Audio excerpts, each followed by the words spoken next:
Mega digital news, న్యాయం కోసం ప్రతి అక్షరం, న్యాయం కోసం ప్రతి అడుగు.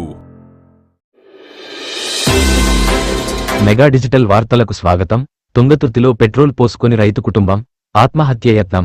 సూర్యాపేట జిల్లా తుంగతుర్తి మండలం అన్నారం గ్రామంలోని ఐకేపీ ధాన్యం కొనుగోలు కేంద్రం వద్ద రైతుల నుండి ఎగుమతి చేసిన ధాన్యం బాగాలేదని వెనక్కి పంపిన మిల్లు యాజమాన్యం మనస్తాపంతో కొనుగోలు కేంద్రం వద్ద రైతు గుగులోతు కీమా నాయక్ పున్నమ్మ దంపతులు ఆత్మహత్యాయత్నానికి ప్రయత్నం చేశారు.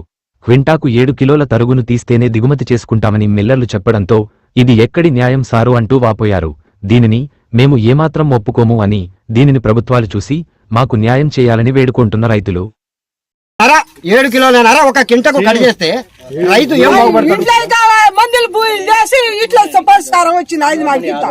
7 కిలోలు 8 కిలోలు కింటా కంటికి మేము ఏం ఇస్తాం?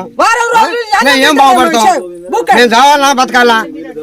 నా 425 బస్తాలకు 13 క్వింటాలు పోతాంది. 13 క్వింటాలని అంటే డిజిటల్ న్యూస్ టీం, న్యాయం కోసం ప్రతి అక్షరం, న్యాయం కోసం ప్రతి అడుగు.